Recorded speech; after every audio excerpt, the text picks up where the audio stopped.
la segunda ponencia, bueno, están Aníbal Astoriza y Checho Usín. Aníbal Astoriza es profesor investigador emerge en la Universidad de Granada, aunque es de Bilbao, pero trabaja en Granada.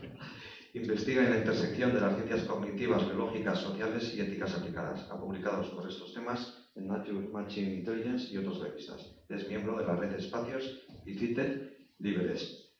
Checho, bueno, ya presento también a Checho Usín, investigador científico en el Instituto de Filosofía del CSIC, Grupo de Ética Aplicada GEA, doctor en Filosofía por la Universidad del País Vasco con premio extraordinario, profesor invitado en varias universidades y colaborador del Instituto de Gobernanza Democrática Comunes. Sus áreas de trabajo son la ética pública, la bioética, los derechos humanos y la filosofía de las tecnologías disruptivas. Editor y autor de publicaciones sobre estos temas, ha sido fundador de la revista electrónica de éticas aplicadas Dilemata. En la actualidad forma parte de los proyectos Confía y Taylor sobre ética, inteligencia artificial y salud. Ha sido vocal independiente de la Comisión de Ética Pública del Gobierno Vasco y presidente del Comité de Ética del CSIC.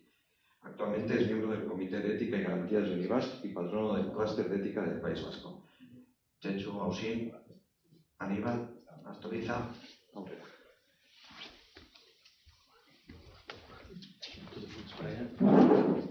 Bueno, buenos días a todos y a todas. Es un gusto estar aquí en esta jornada. Es muy difícil hablar después de Daniel, que siempre presenta las cosas de una manera muy sugerente. La presentación la va a hacer fundamentalmente Aníbal y yo me voy a permitir también hacer algunos comentarios. Como ha dicho Miquel, dejaremos un poco después de la mesa redonda para el diálogo, la conversación y las preguntas que puedan ir surgiendo. Y nada, Aníbal, pues tienes la palabra. Tengo que decir que el proyecto Confía, que es un proyecto sobre aspectos éticos y de confiabilidad de la inteligencia artificial en el ámbito de la salud, está dirigido por Aníbal y yo formo parte de su equipo investigador. Así que aquí está el jefe y el peón en la infantería. Creo que es al contrario, porque gracias a ti pues, tenemos ese capital humano y la potencia para poder llevar a cabo el proyecto, que no sé por qué lo has mencionado eso ahora, pero bueno. Bueno, después de venir de la charla magistral de Daniel va a ser un poco complicado estar en el mismo nivel. Gracias al Gobierno Vasco, a la RTA, a Governance, a Bicontec. Lo que teníamos previsto hacer en esta sesión es hablar un poco más concretamente de lo que pueda ser la aplicación de la ética a la tecnología, en este caso de la inteligencia artificial. El término paraguas que hace referencia a multitud de técnicas. Pero voy a tomar el relevo de, digamos, la pregunta que ha iniciado Miquel con respecto a qué hacen aquí dos filósofos o alguien que viene de las humanidades en un entorno, pues, de un centro tecnológico, un parque tecnológico. Y claro, esta es la pregunta, es retórica, no hace falta que contestéis, nos la vamos a hacer nosotros la pregunta y vamos a intentar ofrecer pues, argumentos a favor y en contra de qué harían aquí dos personas que tienen formación en humanidades, en filosofía en concreto, pues qué tienen que aportar dos filósofos especializados en ética aplicada a la ciencia e ingeniería del aprendizaje automático. Bueno, pues podemos tener que vosotros, que igual que tenéis una formación técnica, sois escépticos de lo que pueda plantear una persona que viene de humanidades o de la filosofía en concreto. Y se nos ha ocurrido pues, ver que hay tres puntos de ese escepticismo técnico que podríais tener vosotros y podríais tener formación más técnica, ¿no? Pues la IA es dominio de ingenieros, científicos de datos, los filósofos carecen de conocimiento técnico profundo, la ética ralentiza la innovación. Creo que este es el key de toda la cuestión de lo que vamos a hacer aquí. Nosotros creemos particularmente que la ética no es un freno a la innovación, sino que es constitutivo a la innovación. Hacer buena innovación es hacer, digamos, buena ética. Y luego también pues, que hay una ausencia competitiva, ¿no? Decís que los filósofos siempre estamos con castillos en el aire, hablando así un poco de cosas bizantinas, y Europa está rezagada frente a Estados Unidos y China, y meterle la filosofía o las humanidades, pues esto haría retroceder aún más. No hay tiempo para reflexiones filosóficas, el mercado no espera los debates éticos. Bueno, estos son argumentos en contra de la necesidad de una reflexión ética y filosófica, en este caso la tecnología de la inteligencia artificial. Sí, si me permites, Aníbal, siempre recuerdo que Daniel suele decir que cuando nos llaman a los filósofos las cosas están muy mal, ¿no? Y yo me preocupa que haya mucho interés de la filosofía de la inteligencia artificial, porque entonces es que las cosas no están nada claras, ¿no? Pero sí que es cierto que una cosa que queríamos cuestionar es ese falso dilema que se plantea muchas veces entre innovación y regulación. Esto es un mantra que se dice habitualmente y creo que es un error. Precisamente así era al principio cuando hablaba desde su puesto en la agenda, sobre la Agenda de 30 y demás, se puede hacer innovación que tenga un carácter carácter social y, por lo tanto, no toda la innovación es igual y no toda la regulación es igual. Puede haber una regulación muy estricta, muy dirigida de arriba abajo, y puede haber otras maneras de regular sistemas complejos como los que ha presentado Daniel en su presentación. Y tenemos que encontrar precisamente ese equilibrio entre una innovación social y una regulación que no sea vertical y rígida y que realmente pues, no permita precisamente el desarrollo de esa tecnología. Pues continuando con lo que está comentando Chechu, nosotros creemos que hay argumentos a favor de cómo la presencia de la ética, la reflexión filosófica, sí que puede ofrecer y arrojar luz, ¿no? Hay una necesidad sistémica que los sesgos algorítmicos requieren análisis ético. Comentaba Daniel pues, que hay multitud de sesgos a la hora de que quizás la reflexión analítica puede cometer falsos positivos, pero también falsos negativos. Bueno, pues eso también requiere digamos, pausar y entender que hay una necesidad de análisis conceptual que puede provenir de la filosofía y de la ética. Y luego también algo que es fundamental, que es la confianza ciudadana, que es esencial para la adopción de la tecnología. Puedes desarrollar una tecnología muy potente y poder de manera eficaz y optimizada resolver una determinada tarea, pero si no hay confianza por parte del usuario final o de las instituciones o incluso, en definitiva, de todas las personas y todos los agentes y grupos de interés que van a hacer el uso de la tecnología, pues hay multitud de casos históricos. Esa tecnología no se va a aplicar, ¿no? Y luego, si me permite, desde la filosofía y la ciencia, el asunto de la confianza ha sido tratado precisamente como un elemento fundamental para la aceptación y la apropiación social de la tecnología. Como decía Aníbal, si la tecnología no es capaz de ser aceptada y apropiada por sus destinatarios, es un fracaso. Precisamente la ética vinculada a la confianza está en la base de esa adopción. Hace poco salió un estudio en Nature Human Behavior, un estudio, un metaanálisis en 40 países, se habla mucho de la desinformación, pero el problema no es que nos creamos los bulos. El problema, lo que se detectaba en ese estudio, es que no nos creemos lo que es verdad. Ese es el gran problema. Y además, eso era tener un exceso de desconfianza que nos llevaba a malas decisiones y a descartar información cierta, que es muy importante. Por eso, la confianza es un elemento muy importante, porque ahora que se habla tanto de eso, pues desinformación, de bulos, el problema no es que seamos crédulos, el problema es que nos hemos convertido en incrédulos con respecto a lo que es cierto. El ejemplo era, por ejemplo, los fenómenos antivacunas durante la COVID, ¿no? O sea, había datos y tal, pero desconfiábamos. Entonces había gente que decía, no, pues esto es que, claro, nos van a meter un chip o estas cosas así. Pero ese era el bulo. El problema era la desconfianza con respecto al desarrollo científico-técnico, ¿no? Y así con otras muchas iniciativas y con muchos otros desarrollos. El estudio es muy interesante por eso, porque pone el acento en que el peligro no es tanto el creerse las mentiras, sino en no creer lo que está testado, estudiado y mostrado científicamente, ¿no? Y aunque parezca contraintuitivo, yo creo que la confianza, la reflexión ética, es una ventaja competitiva, ¿no? La ética puede ser un diferenciador del mercado. La ética como poder normativo. La confianza genera valor económico a largo plazo. Y bueno, lo que queríamos resumir en estos argumentos a favor es que la ética no es un freno, que es el cimiento, es constitutivo propio de la propia competitividad o innovación. Este sería, digamos, el preámbulo que hemos hecho así, retomando la pregunta que ha hecho Miquel.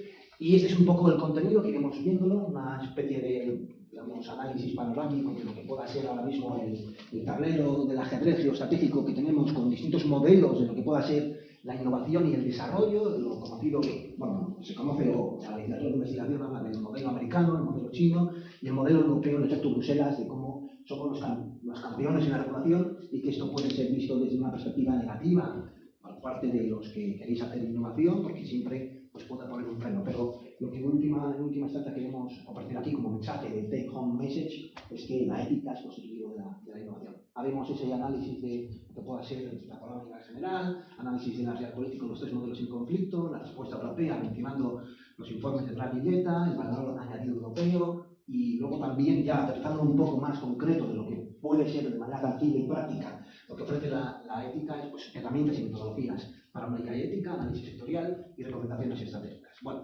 esto supongo que más o menos solo tenemos conocimiento de lo que pueda ser esta carrera, ¿no? Digamos, por la innovación y el desarrollo, con tres modelos diferenciados, los Estados Unidos, China y Europa, que nosotros nos caracterizamos por ofrecer digamos, más regulación, pero creo que si lo hacemos desde una perspectiva ética, pues sería una regulación que no es un cortapisas o un constreñimiento a la propia innovación. También hay que decir que, aparte de que esto es lo usual, lo que comentamos siempre, pero también existe un mundo más allá de Estados Unidos, China y Europa. Es decir, que también hay una crítica a una cierta visión colonial del desarrollo de las tecnologías como la inteligencia artificial, y existe todo un movimiento en países pues como de América Latina, de África, del sur global, que lo que defienden es podríamos decir, un desarrollo de tecnologías no alineadas, ¿no? Como aquel viejo movimiento de países no alineados. Es decir, eso también es una simplificación. El mundo es mucho más complejo y al final también hay otras visiones, podríamos decir, no coloniales de la tecnología, que son estas tres. La europea, con su regulación y con su incorporación de ciertos valores, no deja de ser también una visión colonial, porque en muchos de esos países se dice que este tipo de regulación pues es una especie de ética de la inteligencia artificial para ricos, ¿no? Entonces, bueno, también veamos que el mundo es mucho más complejo y hay otros países en juego. Vale, la tesis central es que nuestra tesis es que la ética y la competitividad no es un falso dilema, no, digamos, que no son mutuamente excluyentes y que no son objetivos opuestos. Para Europa es importante que la regulación de la IA no debe ser vista como una debilidad, sino una apuesta estratégica a largo plazo. No podemos competir entre la velocidad y la escala que tienen, por ejemplo, los Estados Unidos de América, que ahora mismo se habla de casi de billones con B de dólares de inversión en todo el stack de lo que pueda ser el desarrollo de esta tecnología, desde centros de datos, capital humano y, en definitiva, pues, poder computacional. Luego también se entrenan con multitud de datos estas tecnologías y ellos tienen acceso a estas, digamos, herramientas o ventajas competitivas. No tampoco podemos competir en economías de escalas, pero creo que nuestro poder podría ser la confianza, en general, que desarrollamos tecnología que pueda ser confiable por parte de las personas, ¿no? Esto es lo que pueda ser una especie de gráfica de la inversión en números de los tres modelos, pero que comentaba Chechu, que por supuesto esto es una simplificación. Hay multitud de otras regiones. En el Pacífico pues podemos pensar en Japón, Corea del Sur, hay otros países que también son, digamos, actores importantes en el que se desarrolla la tecnología. Pero si nos centramos en estos tres modelos que todos podemos conocer, Estados Unidos pues, tiene una capacidad inversora muy alta, China parece que también, en Europa estamos ahí a la zaga. En cuanto a lo que pueda ser hacer una reflexión del tablero general del marco global, podemos hablar del modelo americano, que domina en capital y, digamos, en las grandes compañías tecnológicas que ofrecen modelos de frontera. En Estados Unidos, la estrategia oficial versus la realidad, pues hay una narrativa oficial, lograr el dominio global en la IA. La administración Trump habla de que quieren ganar a China y en ese sentido pues, siguen invirtiendo multitud de dinero para situarse en esa carrera. Los primeros fomentan la innovación del sector privado, ellos tienen pues, todo lo que pueda ser, no soy financiero ni especialista en inversión, pero bueno, para desarrollo de startups, etcétera, pues tienen los Venture Agents, los Venture Capital, y que tienen capacidad de atraer multitud de fuentes de financiación para desarrollar este tipo de tecnologías. Y la realidad de esta carrera, podemos decirlo así, entre comillas, carrera armamentística, lo que utilizan ellos es la desregulación. Creo que Trump, en algunas directivas o leyes, ya ha hecho que algunos estados desregulen totalmente el uso de la tecnología, con lo que pueda ser contraproducente para los derechos fundamentales de los consumidores, usuarios finales. Y en esta carrera armamentística, que también está financiada por el Venture Capital, pues casi pues tienen un tren de alta velocidad para ponerse los primeros en esta tecnología. El 58% del capital riesgo va a la IA y en Estados Unidos incluso podemos hablar de más. Esta sería una relación lineal de cómo es la capitalización financiera, la obtención de fondos financieros, cómo eso invierte en startups, eso genera más velocidad, economías de escala y luego pues genera oligopolios, ¿no? Las conocidas como GAMA, Google, Amazon, Apple, Microsoft. No podemos competir con ese tipo de escenarios, ¿no? Eso sería volver a enfatizar el hecho de que ellos tienen esta capacidad de obtener más financiación. Aquí podríamos ahora pasar a hablar del modelo chino, que sería un modelo caracterizado por un control estatista, un control más o menos centralizado por el Partido Comunista Chino.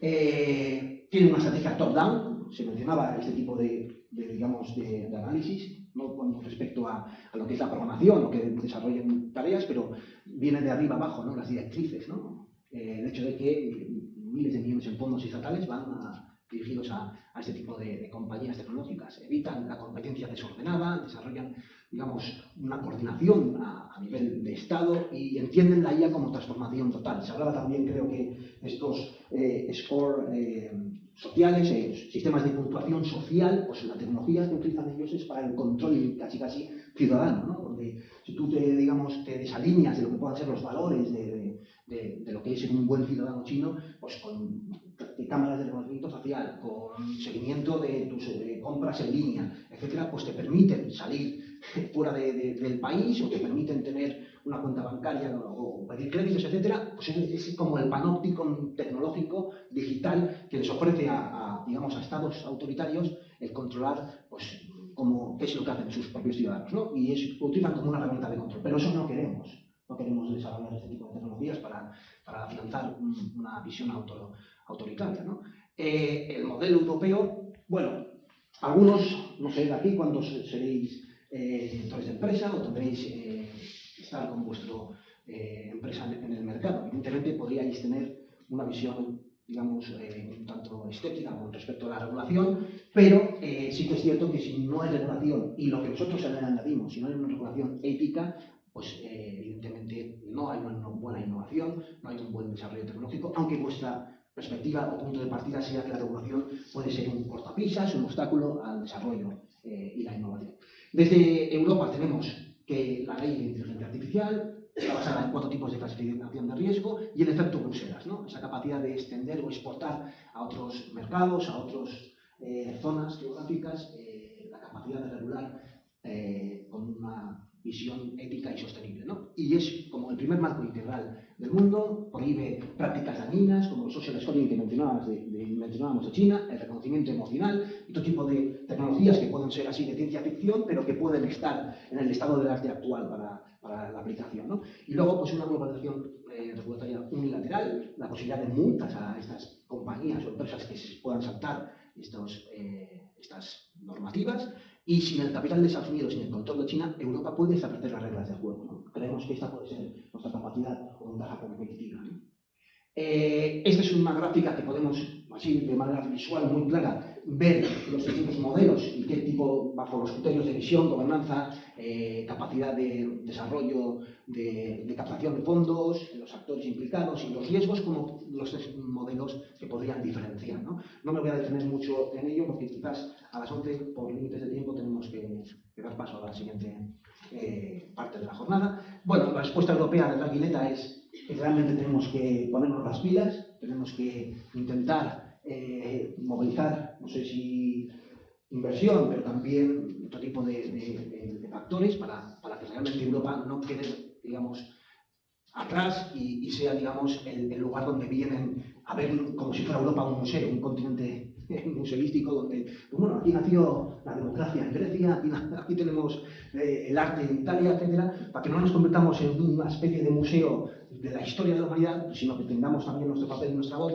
Bueno, pues estos 2 informes, tanto de Draghi y Letta, ofrecen esta forma de complementar la regulación con competitividad, ¿no? Pues Mario Draghi habla del futuro de la competitividad europea con su informe y aquí Letta es que tenemos que crear mucho más que un mercado, ¿no? Las libertades, estas 4 libertades y que ahora, pues las libertades de tecnología, de datos, etc.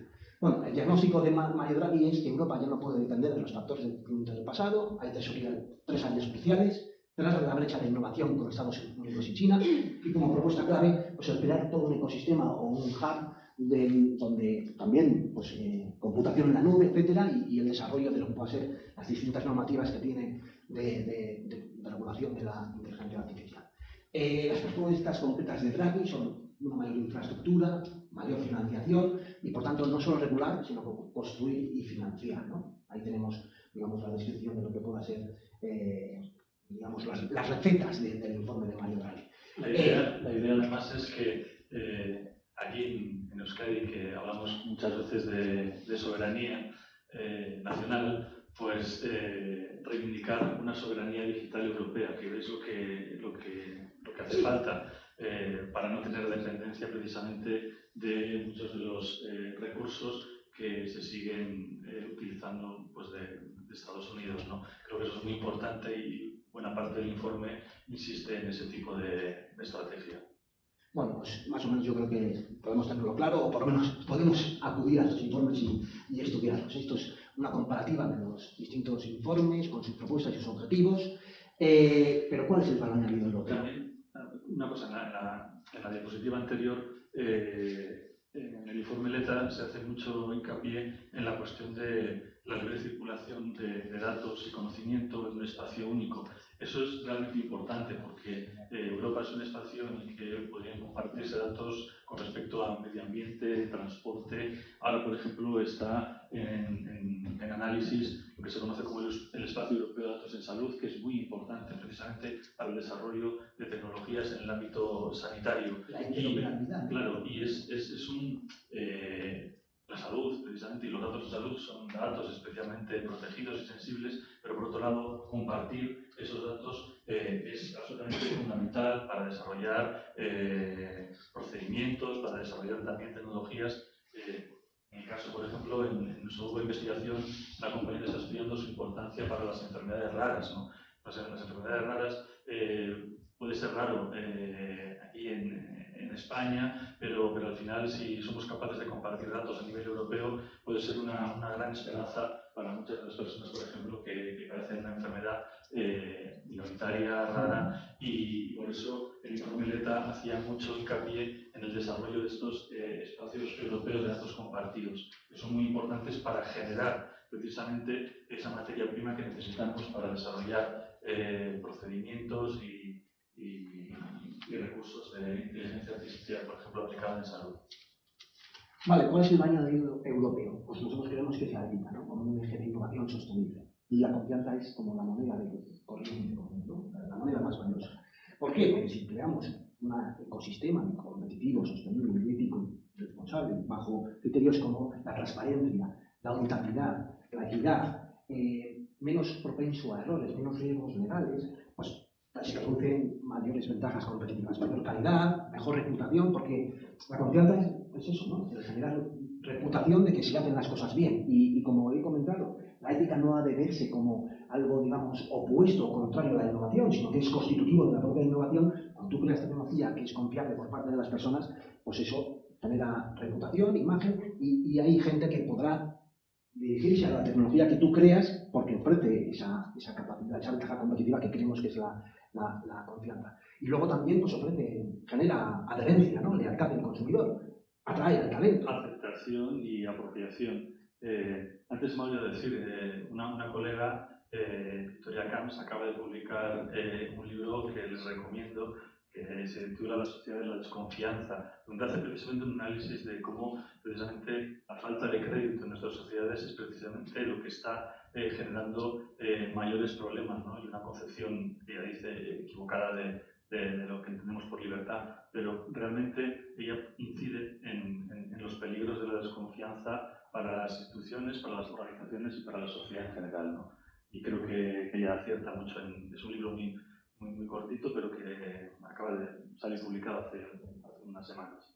Y con la confianza pues se atrae a talento, ¿no? Y también yo creo que es una capacidad diferenciadora, ¿no? Antes se hablaba mucho, no sé ahora, igual ha evolucionado mucho, pero estas estadísticas genéricas, el modelo de Michael Porter en la competitividad, ¿no? Yo creo que la diferenciación creo que está en una de esas estrategias genéricas, luego también generar en costes, el enfoque, pero si tú te diferencias y no ofreces igual una tecnología, pues como la que puedan ofrecer las tecnologías o los laboratorios de modelos de frontera, pero ofreces una tecnología que es vista por parte del consumidor o de la gente como confiable, pues eso te diferencia, ¿no? No tienes por qué invertir la mayor cantidad de dinero posible, sino que generar algo que genere confianza Por tanto, la ética no es un freno. Nosotros creemos que es el pilar de la competitividad a largo plazo. La ventaja de la confianza que ofrece, pues atracción de talento, confianza del consumidor, una regulación normativa en acción. Y ahora pues vamos a hablar más, digamos, aterrizando de lo que puede ofrecer la reflexión ética, la filosofía, a la hora de diseñar una tecnología que sea ética y que sea confiable, ¿no? Bueno, herramientas metodológicas para la ética. Claro, la siguiente pregunta es decir, bueno, pues si la ética es un elemento competitivo.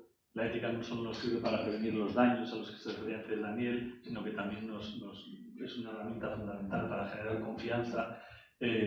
¿Cómo operacionalizamos la ética en nuestras organizaciones, en nuestras instituciones?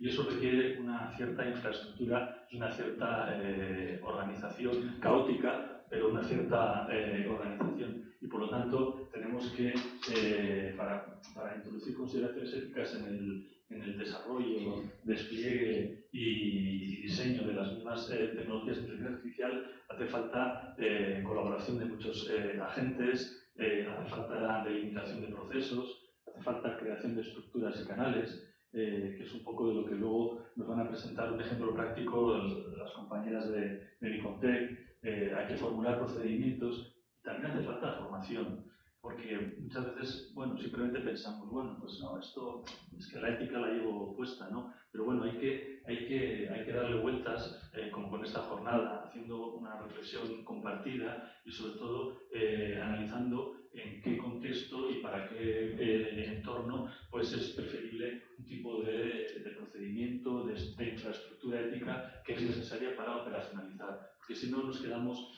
en las meras declaraciones, ¿no? Que ese es uno de los grandes hándicaps de toda la ética de la inteligencia artificial, ¿no? Que hay muchísimas declaraciones, hay muchísimos documentos, pero nos falta dar el siguiente paso, es decir, cómo llegamos a que eso se materialice de manera efectiva en instituciones, organizaciones, empresas, etcétera, ¿no? Pues siguiendo con lo que está comentando Checho, de operacionalizar y huir de esos principios abstractos que no son tangibles y no se pueden aplicar a lo que pueda ser el día a día de una empresa tecnológica, en el desarrollo, implementación y despliegue de una tecnología, pues hay éticos que se han tomado la molestia por intentar aterrizar y operacionalizar estas ideas, ¿no?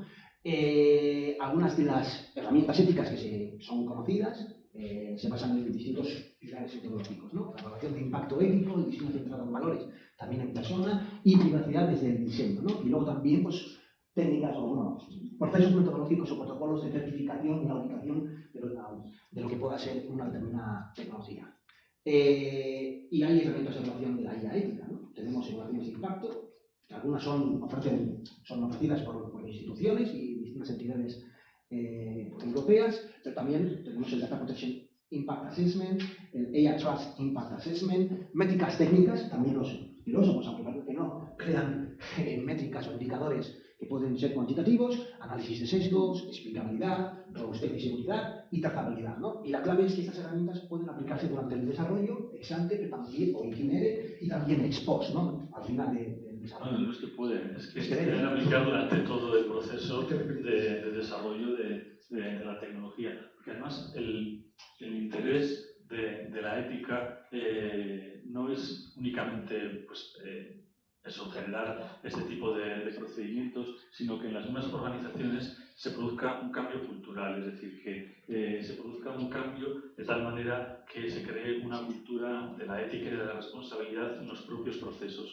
o sea, que forme parte del propio día a día, ¿no? Eso es muy difícil porque cambiar las culturas de las organizaciones es complicado, pero para eso se necesita tiempo, infraestructura y mantener esos procesos para que de alguna manera se interioricen dentro de lo que es el funcionamiento propio de esa organización o de esa institución.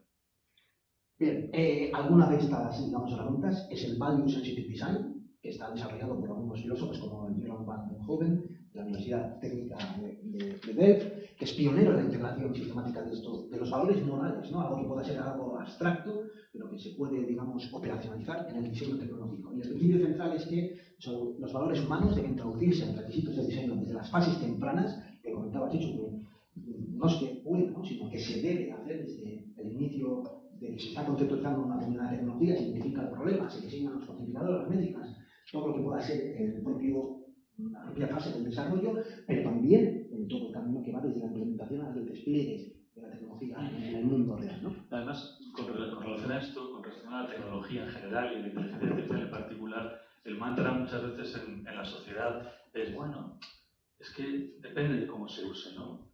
Pero es que esto es un error. En filosofía de la ciencia hemos aprendido que no es una cuestión de uso, es una cuestión de que la tecnología misma, en su mismo diseño, incorpora una serie de valores, de formas, de relaciones de poder, y más en una tecnología tan transformadora como es la inteligencia artificial y tan hibridada, como decía Daniel, en nuestra vida cotidiana. No constituimos, creo que uno de los grandes errores del análisis de la inteligencia artificial, como ha comentado él, es considerarlo como algo aparte nuestro.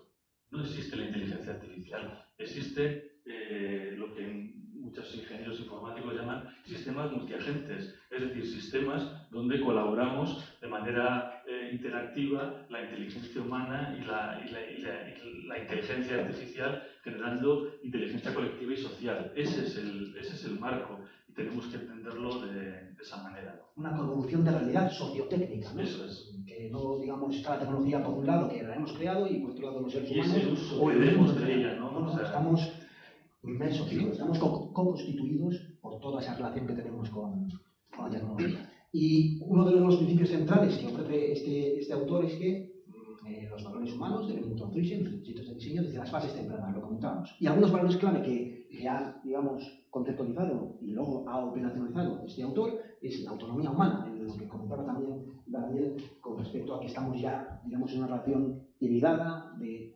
coevolución sociotécnica, donde muchas veces de la acción del ser humano no sabemos si realmente somos responsables de esa acción o es toda una serie de intermediarios o de procesos o de factores de esa realidad sociotécnica, ¿no? Bueno, pero también es cierto que es un valor clave para intentar diluir el problema de las múltiples manos en lo que pueda ser identificar la responsabilidad de la autonomía de un proceso, ¿no?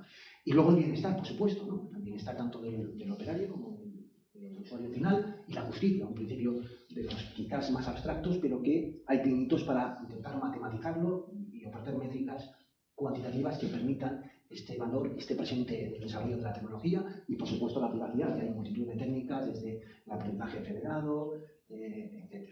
Y este es como el diagrama que puede ser el proceso de razonamiento de intentar desarrollar esta herramienta técnica del Value Sensitive Design, desde la investigación conceptual propia del filósofo, la investigación empírica, a la implementación más técnica. Y luego, el Value Sensitive Design aplicado a sistemas de IA, pues tenemos como valores que puedan ser abstractos, que dices, ¿cómo es posible incorporar la autonomía de la justicia al desarrollo de una tecnología? Bueno, podemos pensar que la amenaza en IA puede ser la manipulación algorítmica. Un requisito de diseño que pueda estar, digamos, respondiendo al valor de la autonomía es mayor transparencia y control del usuario. Diseñar tecnologías donde realmente el usuario tenga control, aunque sí que es cierto que, como comenta Daniel, muchas veces es difícil controlar una tecnología como esta que estamos desarrollando, ¿no? Y luego la justicia, pues tenemos que la amenaza puede ser los sesgos de los datos. Pues el requisito de diseño es que en toda fase del producto pues haya una auditoría de equidad, datasets representativos para que no se introduzcan por ahí sesgos de lo que es la representatividad de la muestra, etc. Y así podríamos hablar de los principios como la privacidad y la explicabilidad. Y luego, otra herramienta técnica es el Privacy by Design para la inteligencia artificial, que es de otra autora, Anko Wikel, que en un artículo de 2009 ofrece 7 principios fundacionales, ¿no? Ser proactivo, no reactivo, es decir, adelantarte. Yo creo que una de las características de la ética o de la reflexión filosófica es que con los experimentos mentales nos hemos, digamos, adelantado a muchos procesos o muchos fenómenos que ahora mismo están en la realidad, y que eso creo que es una, digamos, propiedad o ventaja competitiva de la propia profesión de las humanidades o de la filosofía en concreto, de intentar imaginar escenarios utópicos, distópicos o escenarios que aparentemente no tienen aplicación real, pero es como lo que se puede decir de la ciencia básica, ¿no? El intentar... Una colega lo llama siempre Teresa López de la Vieja deberes de anticipación, ¿no? Tenemos que ser capaces de anticipar y de ser en ese sentido proactivos y no simplemente reactivos, ¿no? Y luego la privacidad por defecto, la privacidad embebida, la continuidad completa, la seguridad desde el punto de inicio hasta el punto final, visibilidad y transparencia y respeto por el usuario. Y esto en lo que pueda ser la aplicación a la inteligencia artificial, pues con técnicas ya del estado del arte de la tecnología, pues la privacidad diferencial, el aprendizaje federado, la encriptación homomórfica o la minimización desde el diseño, ¿no? Entonces, podemos entender que el Privacy by Design es un requisito legal bajo el Reglamento General de Protección de Datos y la Ley de Infraestructura Técnica. Creo que esta autora ha podido, no sé hasta qué punto, hacer lobby o que esté recogido esto en las normativas y legislaciones que tenemos en la actualidad. Y luego también otra herramienta técnica, otro proceso para intentar aterrizar los principios abstractos es la certificación y la auditoría, ¿no? Hay esquemas emergentes, el ISO, esta asociación de ingenieros eléctricos también, sellos nacionales, se podría desarrollar sellos nacionales que garanticen que una tecnología ha sido un proceso ético y responsable, como lo que podemos ver en los productos alimenticios del semáforo, pues podemos tener eso con respecto al desarrollo de la tecnología. Componentes clave, pues auditorías independientes, ¿no? Una revisión ética. Yo aquí quiero romper una lanza por lo que podemos ser nosotros los profesionales de la filosofía o de las humanidades, es que tener en cuenta lo que hagan los éticos y los filósofos en las compañías de desarrollo tecnológico, porque una revisión ética in situ, en casa, con la experticia en casa, pues puede ofrecer una mejor análisis de la tecnología. Documentación, por supuesto, completa y una monitorización continua. Y ahí tenemos como la relación lineal, ¿no? El diseño, el desarrollo, el despliegue y la monitorización que se hace pues, con todas esas técnicas que hemos visto con anterioridad. Este sería también otro marco integrado de valores a la práctica, los valores éticos, los requisitos de diseño con el Value Sensitive Design, los Policy by Design, la implementación técnica y luego la evaluación y certificación. Esta especie de diagrama pues, ofrece cómo puede ser la fase o el protocolo de acción, ¿no? Por supuesto, hay desafíos en la implementación, hay obstáculos técnicos, desequilibrios inevitables, complejidad computacional, falta de estándares, hay obstáculos organizacionales, resistencia cultural, hay determinadas organizaciones que introducir ahora la ética o la evaluación ética, pues para ellos es como, digo, una visión de cortapisas, de constreñimiento, de obstáculos a la innovación y también pues, costes perdidos, todo lo que en el mundo del señor, pues costes, ¿no? Y luego también falta de expertise, por eso decía lo de romper la lanza de que pues, hay que tener la actitud de tener en cuenta lo que ofrece la filosofía o las humanidades, ¿no? La cuestión de la resistencia cultural es importante porque es cierto que muchas veces se percibe cuando se habla de ética en general en las organizaciones y más en una organización que se dedica a la investigación como un obstáculo, ¿no? Y lo que hay que hacer es un poco cambiar esa percepción para verlo como una oportunidad precisamente de hacer un tipo de innovación en esa falsa dicotomía que nosotros cuestionábamos, hacer una innovación diferente, una innovación que tiene una serie de parámetros de innovación social que no deja de ser innovación, pero que está hecha con otros criterios, ¿no? Lo mismo que hablamos de que la regulación también puede hacerse de otra manera que sea mucho más participada, más horizontal y no tan vertical, porque puede eso provocar precisamente un parón o una dificultad o una excesiva burocratización con respecto al cambio de la innovación. Pero es verdad que la resistencia cultural existe y buena parte de estar hoy con ustedes y de algunas otras actividades en las que participamos es un poco mostrar que no tiene por qué ser un obstáculo, sino que es una oportunidad de hacer algo diferente.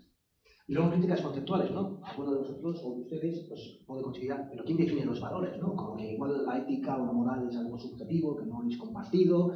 Bueno, yo tengo una visión de realismo moral, no sé si Chichu la compartirá o vosotros la compartiréis, pero al igual que los números matemáticos no estamos aquí, no los vemos pululando ni los vemos, pero sí que creo que propiedades como lo bueno, lo malo, lo correcto y lo incorrecto son propiedades metafísicas desde mi punto de vista reales y que se puede ofrecer una moral objetiva, casi como una ciencia, y en ese sentido no habría problema para la pregunta o la crítica conceptual quién define los valores, ¿no? Pero también sí que es cierto que se podría mantener un pluralismo moral, ¿no? Porque a lo largo de la historia distintas culturas y geografías pues no han encontrado, digamos, la realidad moral o la propiedad moral de lo que pueda ser lo bueno y lo correcto.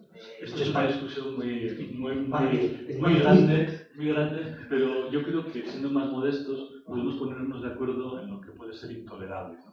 Y entonces, ¿cuál es la línea roja que no se debería traspasar en el desarrollo de determinadas tecnologías? Y creo que en eso puede haber consenso. Los mismos derechos humanos son un ejemplo de ética mínima con respecto a lo que consideramos tolerable o intolerable. Lo otro, habría mucho que discutir. Sin meternos en jardines, lo has aclarado perfectamente. Hay un mínimo que nos podemos poner todos de acuerdo y eso sería como podríamos definir los valores sin llegar a subjetividades y a creer que no es posible encontrar un valor moral, ¿no? Pero luego también está el hecho del riesgo del ethics washing, ¿no? De intentar simplemente poner la etiqueta ético. Eso es muy grave. Hay estudios ya, hay un investigador, Chigame, que está en la Universidad de Leiden, que ha realizado bastantes estudios sobre el ethics washing. Claro, si conocéis, la mayoría de las grandes empresas tecnológicas tienen departamentos de ética y siempre se han escudado en que no hace falta regulación porque con la ética es suficiente. Tal en cuanto esos departamentos de ética han cuestionado alguna de las políticas importantes de sus empresas, han sido despedidas, ¿no? Hay otros casos conocidos en Meta, en Google, etcétera, ¿no? Creo que la reflexión ética es muy importante, pero como hablamos desde la ética, tenemos que ser honestos y decir que la ética nunca puede ser coartada para la no regulación. Creo que la ética debe inspirar la regulación, que la regulación tiene que ser flexible, tiene que ser adaptable, no tiene que ser rígida ni burocrática, pero que tiene que existir. Porque si no, estas grandes empresas pues no son precisamente ONGs y no van a estar preocupadas directamente por el bien común o por no sobrepasar esas líneas rojas a las que nos hemos referido antes, ¿no? Pero el riesgo de ethics washing existe y muchas veces es tentador cuando estas empresas pues financian, subvencionan programas y desarrollan departamentos de ética que todas tienen, O sea, sin duda, y pueden consultarlos. Vale, bueno, y luego también que las herramientas no sustituyen al juicio moral del experto, ¿no? Aquí hablaríamos del análisis sectorial, pero no sé si, Chechu, quieres que hagamos un turno de preguntas, que hagan preguntas, o seguimos nosotros con las Vamos a seguir un poco vale. Porque yo creo que las preguntas, salvo que haya una muy concreta, luego dejaremos lo digo para el diálogo. Sí, esto es más conocido que es el análisis sectorial, esto más o menos todos conocemos. Bueno, la IA generativa es una de estas técnicas o tecnologías que ahora mismo todos podemos conocer, porque los medios de comunicación hablan día sí, día también sobre ella. Luego conocemos todos los productos o servicios comerciales de compañías como ChatGPT, Gemini de Google, etc. Es la nueva frontera, pero ya algunos hablan de un siguiente paso en el breakthrough de la innovación y desarrollo, que sería la computación espacial, pero ahora la IA generativa ofrece multitud de desarrollos, ¿no? La posibilidad de crear textos, imágenes, pues es comparable a lo que puede hacer el ser humano.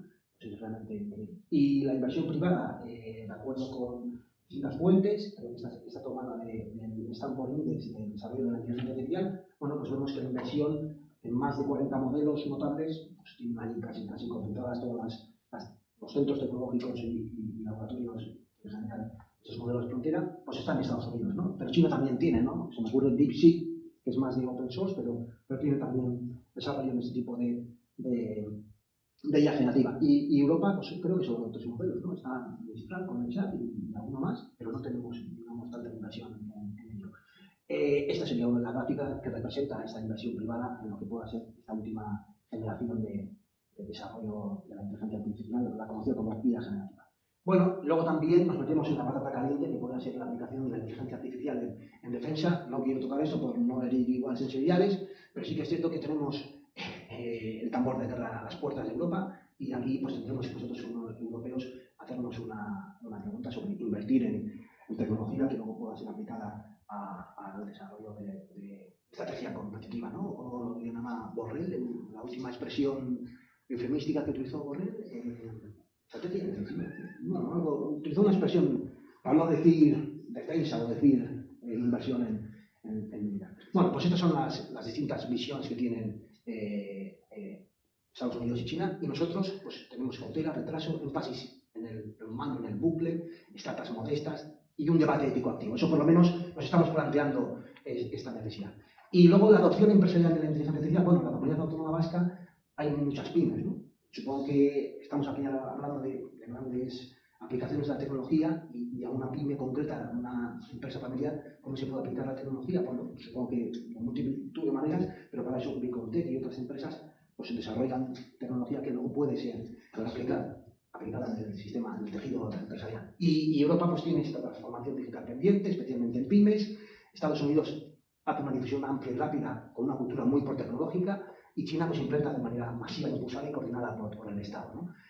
¿Cuáles son algunas recomendaciones estratégicas? Bueno, aquí perdonad que seamos así como ambiciosos y más soluciones, porque sí que es cierto que, como decía Daniel, nos hacemos más preguntas que soluciones, pero recomendaciones estratégicas pues pueden ser acelerar lo que dice la libreta, agilizar la regulación, pero una regulación que se entienda no como una cortapisa, sino como algo constitutivo e intrínseco a la propia innovación y desarrollo, por lo que hablamos que la confianza es esencial y que si tú generas una tecnología que pueda ser confiada por el usuario, pues eso genera reputación, imagen y en definitiva pues que puedas tener una tecnología ética y sostenible. Y luego posicionar en el centro la confianza, ¿no? Pasar de una postura defensiva como regulación a una ofensiva, intentar ver que la tecnología se puede diseñar de manera ética, promocionar, ya confiable, con una ventaja competitiva única, atraer inversión y talento y tratar de construir un lugar, ¿no?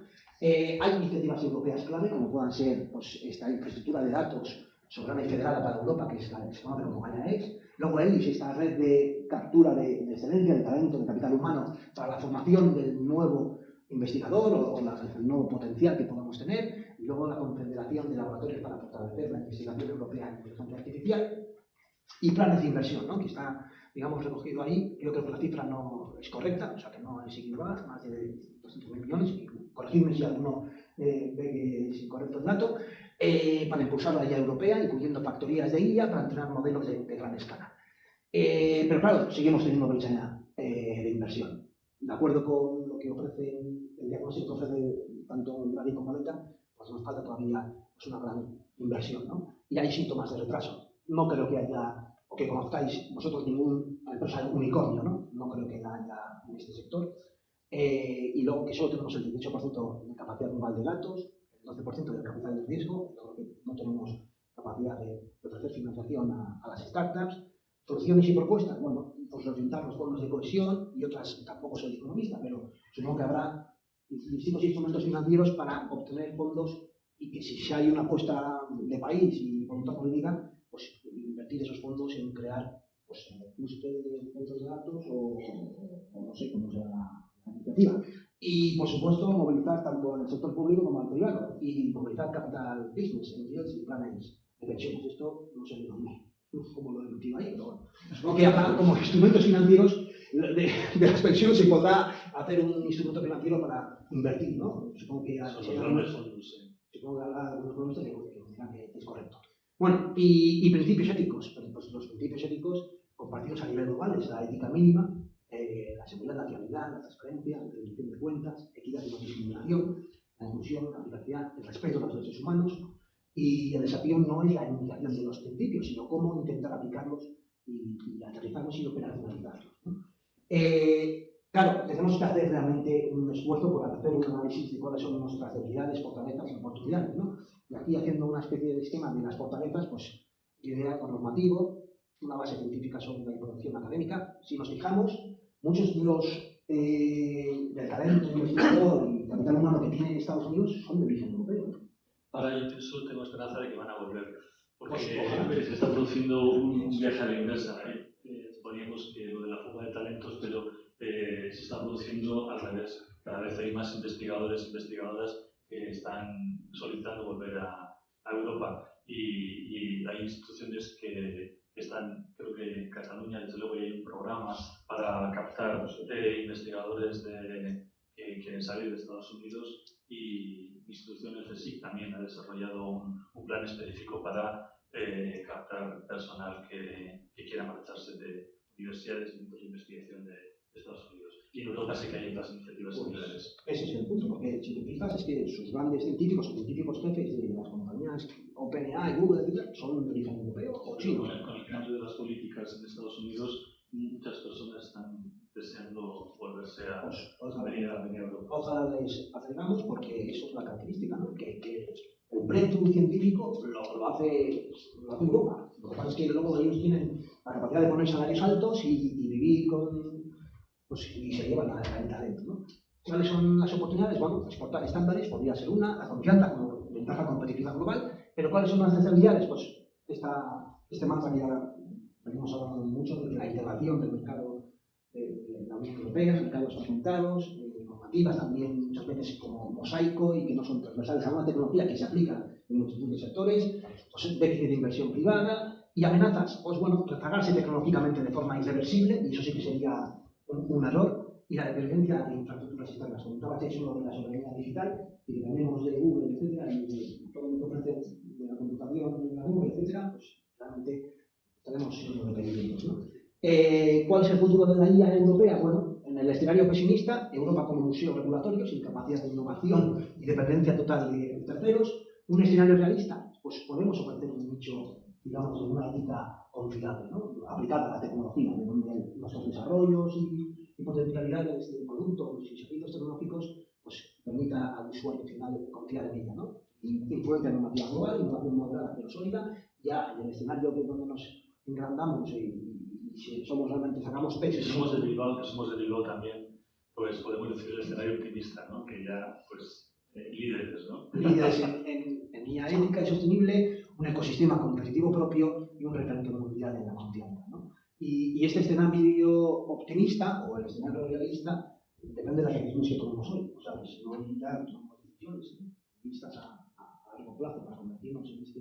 Llegar a que el escenario optimista se haga realidad, podemos cambiar el futuro. No se puede predecir el futuro, pero sí que igual cambiarlo.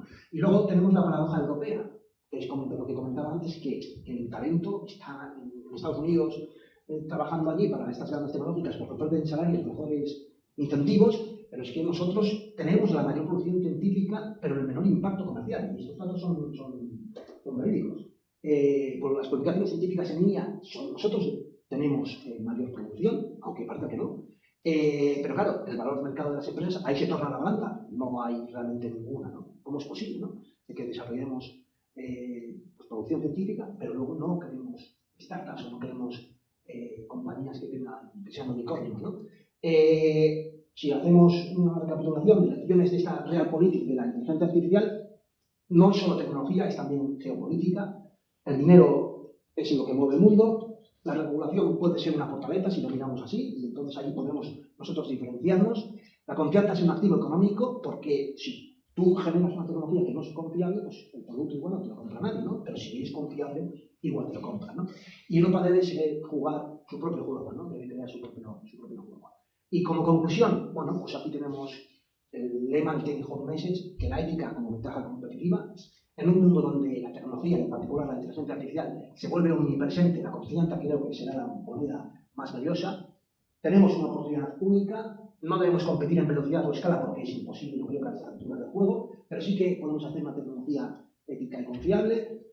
Debemos liderar en sostenibilidad, en equidad y en robustez, una revolución inteligente, y creo que el futuro nos favorecerá si desarrollamos este tipo de tecnología. Pues muchas gracias.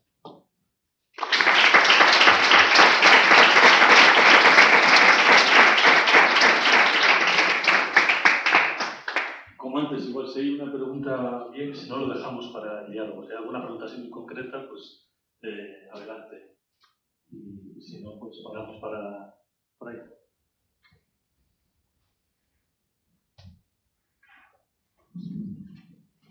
Es que ricasco. Pues yo quería preguntar a ver si, porque he leído un poco sobre soberanía digital y demás, pero quiero saber si os parece suficiente y si también que se podría hacer, porque tampoco, no sé, hablan de competitividad y veo problemas que estamos un poco atrás. No sé qué decir sobre eso. Sobre la soberanía digital europea. la nube. No, soberanía digital. Soberanía. Siempre a nivel de infraestructura, energía y demás. Ahí estamos muy atrás y todavía, aunque sobre el papel se están dando se está planteando los pasos, todavía se depende muchísimo. De hecho, de las tres empresas de, programas de IA generativa que mencionaba Aníbal, que están a nivel europeo, Mistral, la francesa, depende precisamente de la infraestructura creo que de Microsoft. O sea, que se ha construido precisamente apoyándose sobre ella. O sea, que ni siquiera es realmente europea, sino que está utilizando esa infraestructura tecnológica. En ese sentido, creo que sí que vamos muy atrás todavía. Pero bueno, hace falta, como se decía en los informes, pues mayor inversión y mayor impulso también político para crear esos espacios comunes, ¿no? Porque ni siquiera tenemos todavía desarrollado esos espacios de datos comunes que son fundamentales para desarrollar proyectos de IA más competitivos, ¿no?